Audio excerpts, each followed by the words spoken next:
Picture this. You are the Prime Minister of the United Kingdom. You have just endured what can only be described as an absolutely catastrophic year where you have U-turned on virtually every major policy. Your own MPs are openly plotting to replace you. The economy is flatlining, household incomes are going backwards, and polls suggest voters do not expect you to survive another year in office. So what do you do for your Christmas message to the nation? You admit that people are still struggling with the cost of living, promise that helping with that is your priority, and then essentially tell everyone to pop round to their neighbours and check on their mates because, you know, that is what Christmas is about. It is not quite the inspiring leadership moment that a struggling Prime Minister might have hoped for. Keir Starmer's Christmas message was supposed to be a chance to reset the narrative, to offer hope and reassurance to a nation facing economic hardship, to demonstrate that he has a plan to make things better. Instead, it came across as a downbeat confession that things are still rubbish. He has not fixed them yet, and in the meantime maybe we should all just be nicer to each other.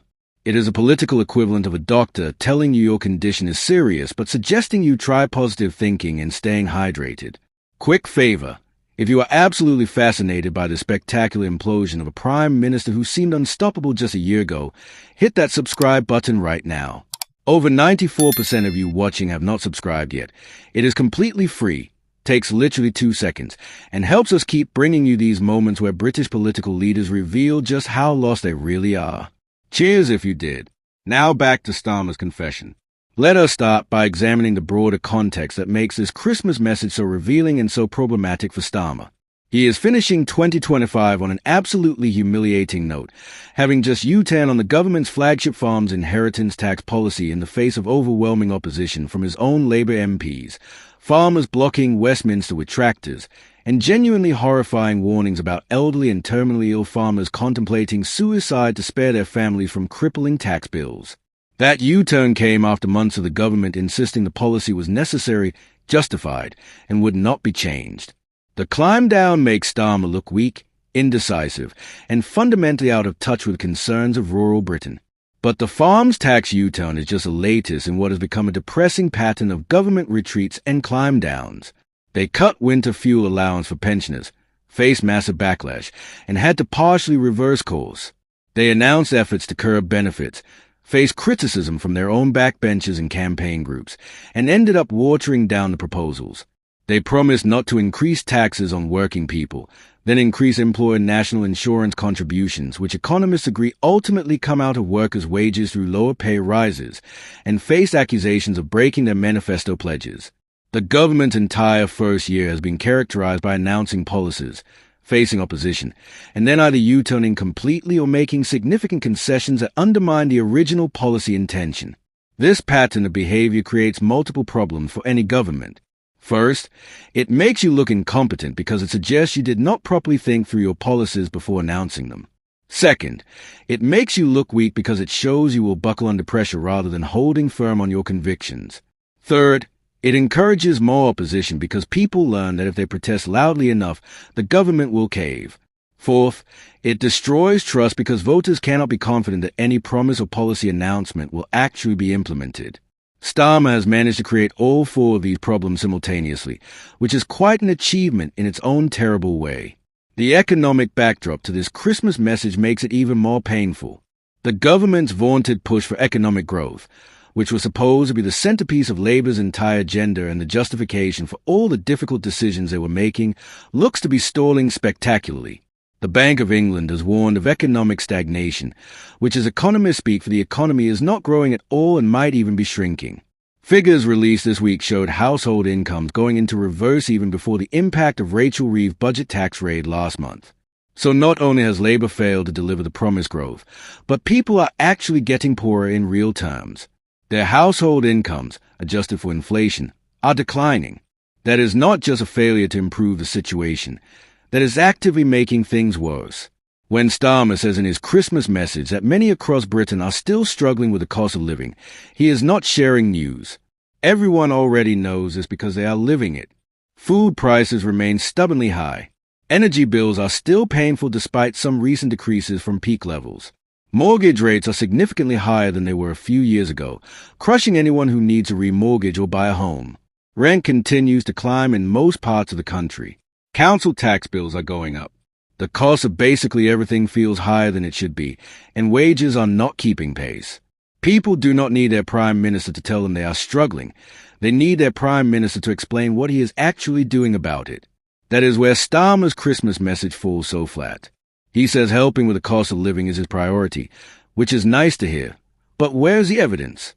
What specific policies has his government implemented that have actually reduced the cost of living for ordinary people? The budget increased taxes on employers, which feeds through to lower wages and higher prices.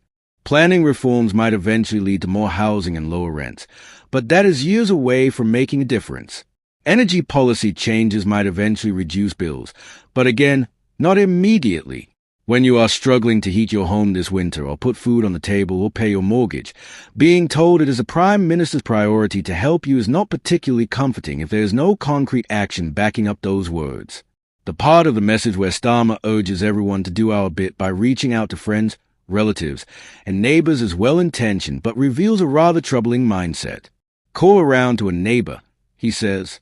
Check in on a friend or a relative who you have not heard from for a while. Reach out. It can make a huge difference. That is what Christmas is about. Now, there is nothing wrong with encouraging people to be kind and look out for each other. Community spirit and mutual support are genuinely important, especially during difficult times. But when the Prime Minister's main advice for dealing with the cost of living crisis is essentially be nice to each other and check on your mates, it rather suggests he has run out of actual policy solutions. It is reminiscent of the big society concept that David Cameron promoted during his time as Prime Minister, the idea that communities and volunteers could pick up the slack from reduced government spending and services. That concept was widely mocked because it seemed like a way of dressing up austerity and government abdication of responsibility as some kind of positive social movement. Starmer's Christmas message has uncomfortable echoes of that same thinking. We cannot solve the cost of living crisis through government action, so maybe if everyone just looks after their neighbors a bit more, we can muddle through together. It is not exactly the bold, decisive leadership that people were hoping for when they elected Labour with a massive majority. The polling that suggests voters do not expect Starmer to survive another year in Downing Street is genuinely remarkable and deeply damaging. This is a Prime Minister who won a landslide election just over a year ago, who had a three-figure majority in Parliament, who had the political capital and mandate to implement virtually any agenda he wanted. The fact that within 12 months the public has concluded his time is probably up tells you everything about how disastrous his premiership has been. These are not polls suggesting he might face a difficult re-election campaign in a few years. These are polls suggesting his own party might get rid of him before the next election even approaches. The names being circulated as potential successors were Streeting, Angela Rayner, and Andy Burnham are all being described as on manoeuvres, which is political code for their positioning themselves for a leadership bid. Where Streeting has been probably the most impressive Labour performer since the election, defending controversial health service reforms and appearing regularly on broadcast media to make the case for government policy. Angela Rayner is a Deputy Prime Minister with a significant base of support among party members and trade unions. Andy Burnham has built a powerful political brand as Manchester Mayor, and remains hugely popular in parts of the party despite not being an MP. The fact that all three are actively preparing for the possibility of Starmer's departure tells you that senior Labour figures have concluded it is a realistic scenario, not just media speculation. The latest U-turn on the farm's inheritance tax, announced just days before Christmas, perfectly encapsulates everything wrong with how this government operates.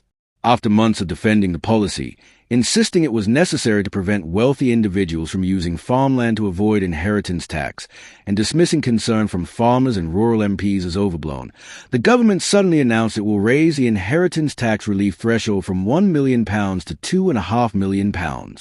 This came following months of protests, those dramatic tractor demonstrations in Westminster, and genuinely heartbreaking warnings about farmers contemplating suicide to time their deaths before the tax came into effect so their families could inherit the farm without devastating tax bills. The government's eventual climb down was inevitable once Labour MPs started openly rebelling and warning about the human cost of the policy, but the damage was already done. Farmers felt betrayed and lied to. Rural communities lost what little trust they had in Labour. The government looked weak and incompetent for implementing a policy they eventually had to reverse.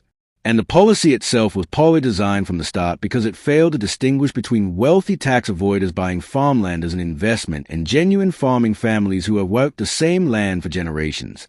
It was bad policy, badly communicated, badly defended, and eventually badly abandoned. That entire sequence is basically a microcosm of Labour's first year in government. Keir Badenoch's Christmas message, released at the same time, provides an interesting contrast. She used her message to reflect on her first 12 months as Tory leader, acknowledging it had been the biggest challenge of her life, but also describing it as a wonderful year and expressing enthusiasm about getting back to work in the new year to create a better United Kingdom. Now, you can debate whether the Conservatives under Badenoch actually have credible solutions to Britain's problems, given that they presided over 14 years of government that led to many of those problems in the first place.